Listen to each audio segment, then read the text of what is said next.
Welcome, everybody, back to another episode of the Big Douglas Show featuring George Carmy. Our guest today from PFF is Brad Spielberger. Brad, how are you doing, bud? I'm doing great. How you guys doing? I'm doing good. Gentlemen, I tasked you both. I've seen a lot of rule changes in the air as of late. Ask you both, if you could change one rule, what would it be? And Brad is our guest. We'll start with you. Yeah, I guess we'll stick within the confines of contracts and free agency and all that, and I'll Mm, go with the franchise tag. I think mm. it's never going to happen, and it's probably one of the owner's favorite mechanisms in the entire CBA. But I'll just say quickly, I think one of the misconceptions of the tag is that it only impacts the players that get the tag. No, it suppresses the contract of every player in the NFL because you keep those top markets down, those top players on the market down, and it keeps everyone down. And I think you're just seeing it used sometimes recently, like the Chiefs with L'Jarius Sneed, the language coming out the last couple of days. We're going to tag him. We're going to try to trade him. And if not, we'll play him on the tag. So you have no interest in extending him. You're not even telling media. It's just like, I think it's gone overboard. And again, never going to happen, but it would be great for the players if it went away. George, what do you think? You come up with anything interesting here? You guys are both better than me because I talk to Doug offline, so I know what Doug does as well. But for me, I think that the NFL playoffs, the overtime rules are kind of weak. I kind of like the whole college perspective, and I wish they went that realm with it. I like getting the ball at the 20-yard line, having the opportunity to get the ball first and match your opponent to score and kind of be competitive in regard to that. Because when it all comes down to it, as fans, we're trying to watch the game. We're trying to see scoring. So I don't see the need to kick the ball off and just kick the ball down the field and start from the beginning again. I like the whole competitiveness of that whole college football element. That and the whole, in college football with the whole 2 minutes left and you get the ball and it stops the clock as you move down the field and kind of resetting the ball. I like that hecticness at the end of the game. I think it's kind of exciting to see. So I kind of want to see that in the NFL because, like, at the pro level, you can, with a couple more seconds, some big plays will happen. So I'm excited about that. George, you know mine. I think we should do away with all of the place kickers. I don't need any more field goals. I don't need extra points. I'm okay with the punters. All right, with flipping field position, but I think either it's 6 points and then you go for two, or you get the full 7 and then you go for 2 and you get the 1. But I don't need. They talk about seasons being determined by a coin flip in overtime. I don't like it when seasons are determined by a kicker missing a big, upright by 2 inches. Brutal. So I think out with the place kickers. Brad, what do you think about our thoughts there? Yeah, look, banishing kickers to the shadow realm, always a fun idea, fun concept. Look, you got to do something, with kicking and all the how it impacts scoring and all that. But I get that it's tough to come down to the end of a game. You've had a bunch of other players battling like gladiators on the field, and then you got this nerdy kicker trotting out to win or lose the game. But with all due respect to the kickers out there, Respectfully, exactly. Let's see. Brett, were you out at the combine this year? I was, yes. So we're going to do a lot of free agency stuff here, obviously, but it would be remiss if we didn't ask you a couple of nuggets, maybe some of the buzz that you heard around the combine that at least the Commanders fans might be interested in. Yeah, for sure. I think, I guess, related to the Commanders specifically, I find it interesting that, top 2 free agents I have for them, in Cameron Curl and Kendall Fuller, like, interesting things have gone on in those 2 markets. We just talked about L'Jarius Sneed. I think Jalen Johnson is going to get tagged in the next 24 hours by Chicago as well. So very quickly, you can make an argument that Kendall Fuller is the top corner available on the free agent market. Now, 3rd contract, going to be about 30 years old. So, it's not like teams are going to just go crazy there. But if you're the number 1 guy available, at least in my eyes, there's some other players there. It's pretty interesting. And then Cameron Curl, I think it sounds like there's maybe a path forward to getting a deal done. Obviously, was never mentioned as a tag candidate. We haven't seen a lot of safeties do super well in free agency. So, my projection for him right now is 4 years, $50 million. That might even be a little bit generous. I think it'll fall somewhere in there, 11 to 13 per year. Very good player, maybe not a great player. But yeah, so it's that. And then obviously the chatter at pick number 2. Are they going to trade to 1? Is Chicago going to be willing to do that? All that good stuff. I think as of today, they just stay and pick it 2. But I guess we'll find out in about 6 weeks. And real quick before you go, George, my bad. Brad, you are a Chicago guy, right? What do you think they will do? Because you can't move up to one if one's not available. I honestly think that all options are on the table still. I think they're going to just take their time. I thought it was notable. It came out today that they have a meeting scheduled with Caleb Williams at their building, but it got pushed back. I don't think it's like super meaningful, only meaningful to me in that he didn't give medicals in Indianapolis. And so those visits are now huge, right? Because, when he goes on those visits, then he'll go on, undergo medical exams, and maybe Chicago or any team, like everyone talks about Justin Fields. Is Sam Howell also a trade candidate? Like, who knows? But our team's going to do that without knowing exactly where things stand. So I would like the Bears to just stay at one and take care of Williams. I think he is the clear-cut number one quarterback in this class. Not that I don't like the rest of the guys. But Caleb Williams, to me, is the special talent, high upside guy in this class. Gotcha. To that end, Brad, so obviously the salary cap had a huge jump, an historic jump, about $30 million. It's set at $255.4 million, for this year. What do you think the ramifications will be across the league now? Do you think like contracts are going to be shaped differently? Are there going to be different ramifications, inflation potentially? Like, what are the foreseen differences with a $30 million increase in the salary cap?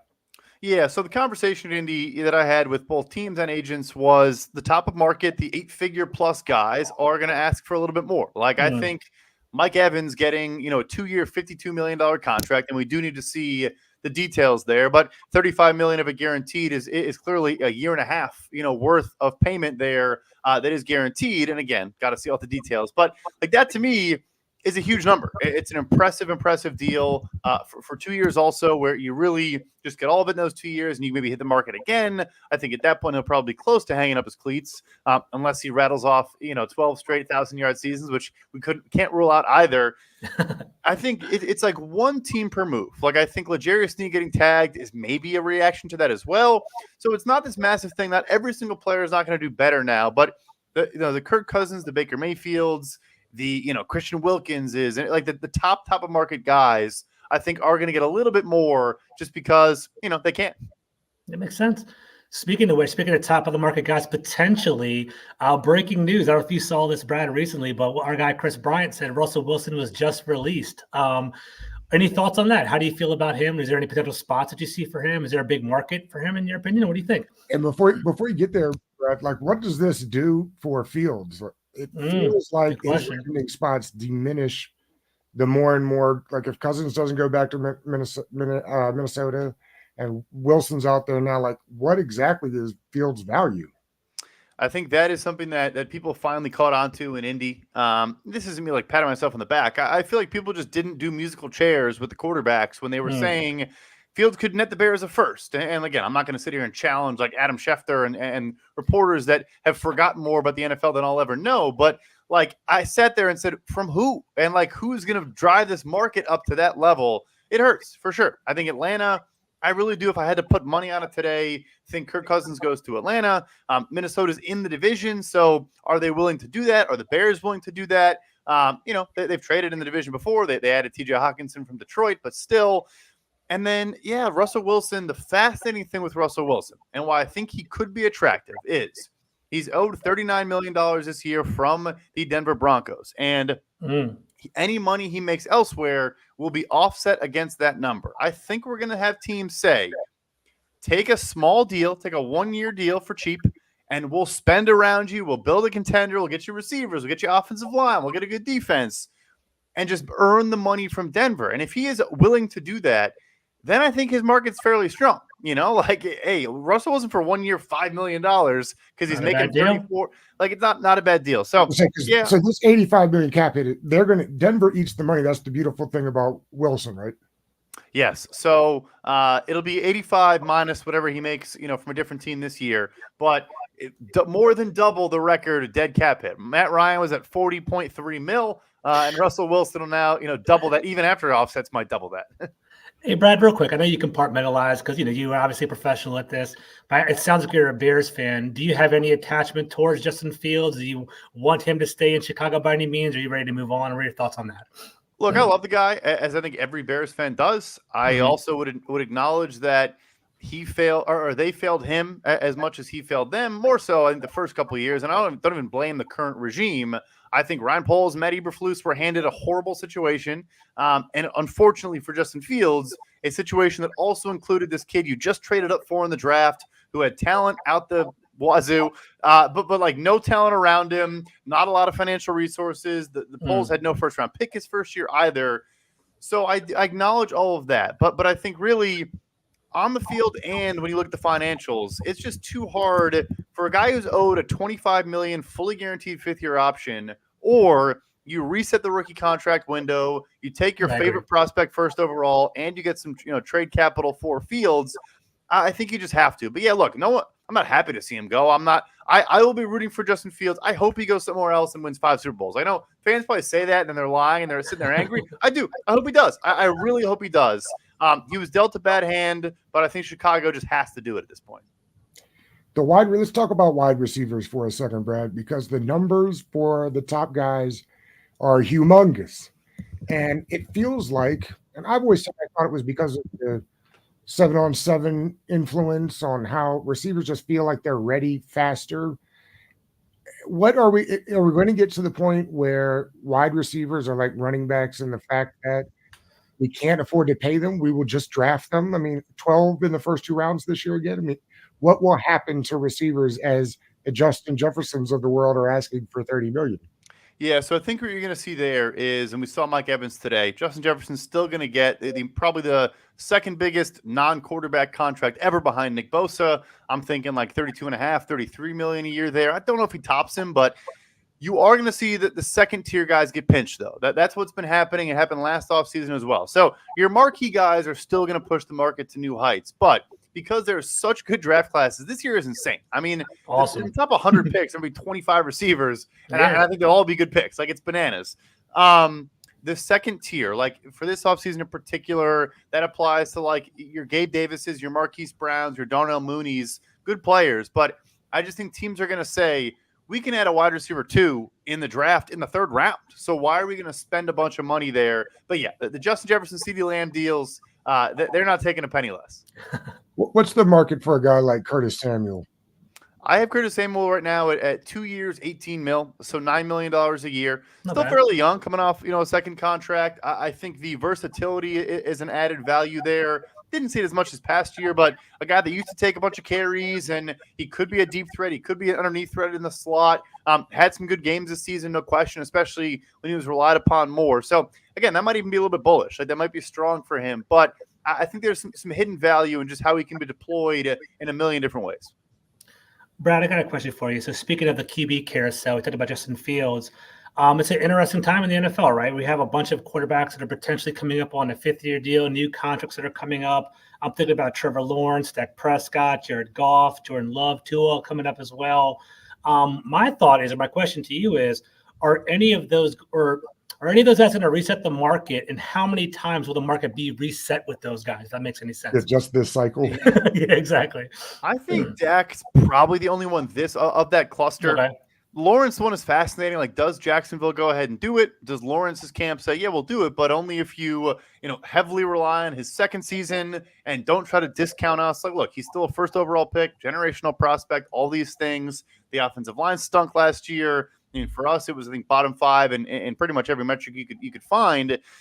And if Jacksonville balks at that, then I think they say, all right, well, wait, we'll have a much better season, and then we're going to ask for $60+ million a year. So anyway, Goff, Tua, I think probably get above 50. I think Prescott's the only one that potentially jumps ahead of Joe Burrow. And I know people like scoff at that. The guy was second in MVP voting this year. I know the playoff game was ugly. I watched it too. Was on fire. He was on fire. Yeah, he was incredible for the year. So yeah, I think he's the only one this offseason though.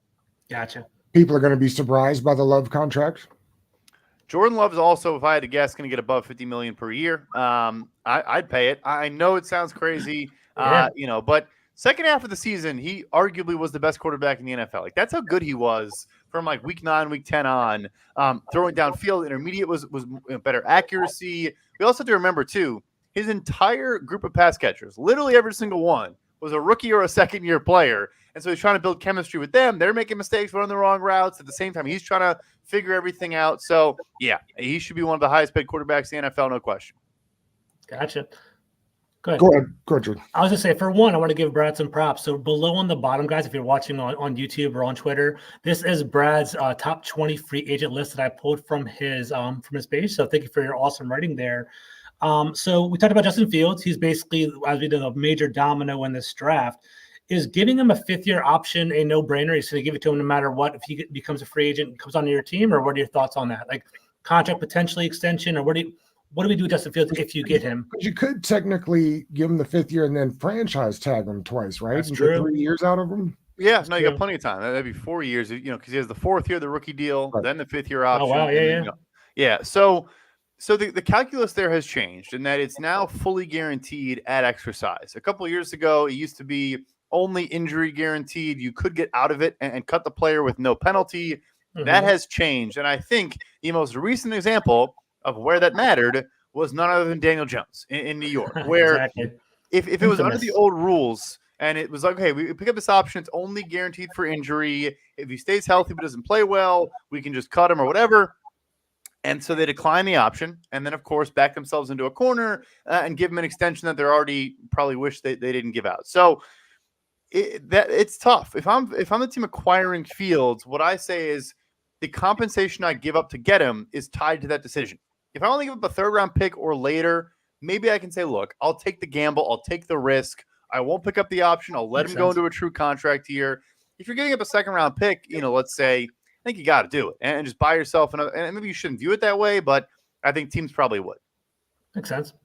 For the Commanders, as we're looking forward to free agency and then eventually the draft, I mean, holes all over the place, but definitely on the edges of the offensive line and the defensive line. Correct me if I'm wrong, but it doesn't feel like a good year to need a tackle in free agency. There's like edges maybe, but not offensive tackle. Am I right there? What are your thoughts? I would say that's never a good year to need a tackle in free agency. It almost never happens. It really does. Like I know we had Jawan Taylor last year, and he got a monster contract, but it's just there is an inherent signal in a good young tackle reaching free agency. It's like why is that happening? And it's probably not a good thing. So I'm not saying like Jawan Taylor's a bad guy or anything. It's just that team, who I just mentioned earlier, had a horrible offensive line this year, chose to let that guy go. So edge defender is good, though, and I think you are going to see Washington prioritize that spot quickly early on in free agency. I think a guy like Bryce Huff for the Jets is an intriguing target as a guy that can just get up in phenomenal burst off the line, quick first step, get in the backfield, and make plays. Dorrance Armstrong played for, obviously, Dan Quinn in Dallas the last couple of years. So if I'm them, I'm spending on edge in free agency for sure. What are the big edges going to cost? The Brian Burns and the Josh Allens of the world? Neither guy's going to hit the market. So, I think both of those two guys are going to get tagged. I think the Jaguars basically already said they were going to tag Josh Allen, and the Panthers certainly will with Burns as well. I do think Burns is a potential tag and trade candidate. I don't know if Washington gets into the mix there. They do have a ton of draft capital, obviously. And that could be an interesting combo, honestly. That makes a good bit of sense now that I say it out loud. But, the next guys, like your Danielle Hunters, I think is around 20. I think Jonathan Grenard is around 18, 19, maybe 20.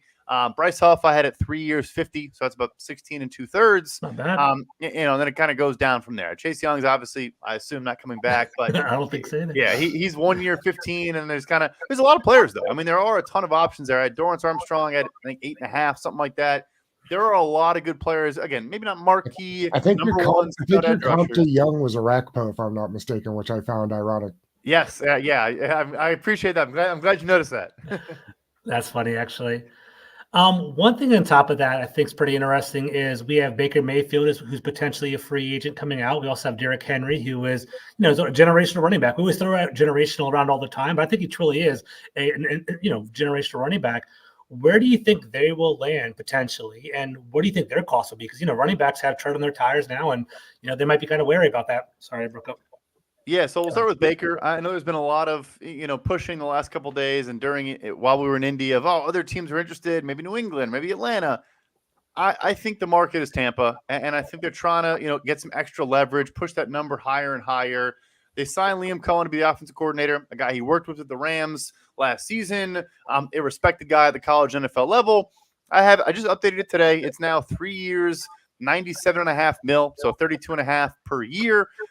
I'm sure he's trying to get the Daniel Jones money or better. Wow. I don't think they need to do that. It's to me like Geno Smith last year, where I was too high on Geno Smith, and I thought he was probably better in Seattle than Baker was in Tampa.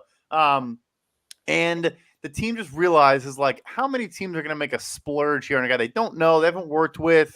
There's a lot there. So that's where I have Baker, and then Derrick Henry. I think Baltimore might pull the trigger. I mean, Baltimore, which would be incredible, right? The combination of Lamar and Derrick Henry. Look, they have a ton of pending free agents. It might be tough, but I love the combination there. I think they tried to make a move at the deadline this past year, the trade deadline, and I think his market's like, look, he is generational. He is treading the tires. Like historically, he should have fallen off like 3 years ago based on all this many carries, this many snaps, yada yada yada. And Derrick Henry said, "Watch me run for 1,000 yards again." Absolutely.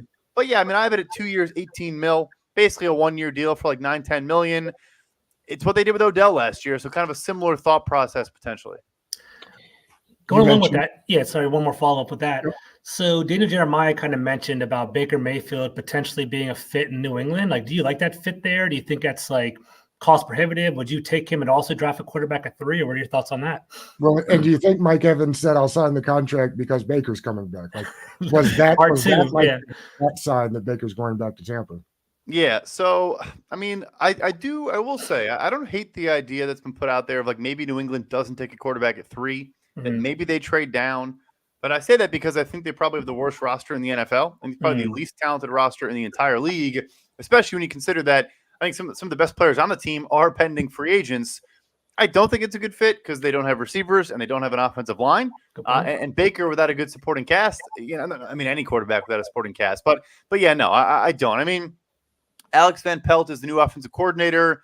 I don't think those two cross paths in Cleveland, but obviously they both have been in Cleveland in recent years. He was the OC in Cleveland last season. Alex Van Pelt was.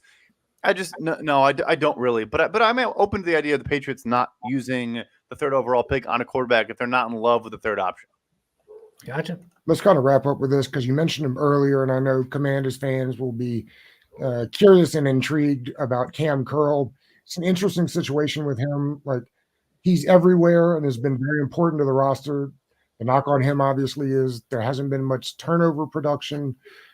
The number you put out there was lower than I thought, and I wondered if that has something to do with the Marcus Williams contract from a couple of years ago, that it feels like the Ravens already upset they did, which was, I think, around 17.5. What is going on with the safety market, and particularly Cam Curl? Yeah, so Williams was 5 years, 70, so $14 million a year, and he had a lot more ball production, than Curl did. I think Curl is good at everything. I just don't know if he's great at anything, right? And so the issue we've seen in free agency at the safety market is there's just too many options. There's always, even this year when you have the Cam Curl. Anton Winfield's going to get tagged by the Bucks, but Xavier McKinney in New York and Kyle Duggar in New England. Even when you have these marquee names, all those guys are top 30 on my free agency board. There's just so many other options and solid, good players. There's just the supply exceeds demand pretty much every offseason now. So yeah, I had Curl at 450. I've always been a fan. He is good, like I said, coming up and making plays against the run. He's up there in defensive stops for safeties the last couple of years, but no picks since his rookie season doesn't really help. Yeah, I hope I'm wrong. I hope he does better, but it just has not been a very kind market to the position the last couple off seasons. And you said you think 9 a year for him. 450, so 12.5 a year for Cam Curl. 12.5, okay. Yeah, sounds about right. And look, we're going to ask everybody until the draft. Who do you prefer at number 2 for the Commanders? Drake May or Jaden Daniels? Feels like the two options. Yeah, to me it's Drake May. Look, I think 4 quarterbacks are going to go top 10, potentially, maybe even top 5, but. May has some issues on tape. Like, he does drift in the pocket a little bit. You'll see him have some errant throws here and there because maybe he's off his back foot or he's not planting his feet or not squaring his shoulders, but the tools are undeniable. I mean, the kid has some absolute rifles. He'll throw the middle of the field. He has a little bit of too much Josh Allen to him where he'll take some bad hits and stuff like that, but I think you can coach it out of him. I think the upside there is enormous. I know, guys that know quarterback evaluation a whole lot better than me. Love him. I actually had a scout in Indy tell me he was his QB1. A little advice for people. Ask the guys who work for teams that don't need a quarterback. They'll tell you all sorts of thoughts about quarterback because that makes sense. So but yeah, like he loves the guy and thinks that a lot of teams will. So yeah, like I know I said Caleb is my QB1, and I do view it that way, but Drake is a very good prospect too. And then Brad, last question for me. Was there one prospect that really like shined in your opinion that you walked in, like, from any position, like, wow, you walked into the draft, you walked away from the combine really impressed by them, maybe someone on the other end of the spectrum too. You walked in hoping to see something that you didn't.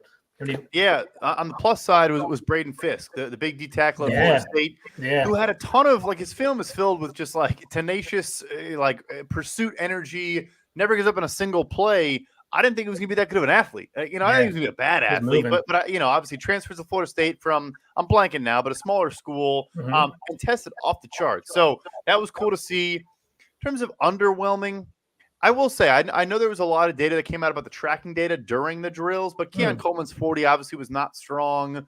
He did, though. There was a tweet about how during the gauntlet drill, he was the fastest player. Right. So, and that stuff matters a lot more. But still, I just thought he would test a little bit better. Cool. Thanks, Brad. Brad, this is always great. We appreciate all your visits and all your time. Keep up the great work, and we appreciate you. Thank you, guys. Have a good one. That's fun. Peace, Dan. Thanks, Brad.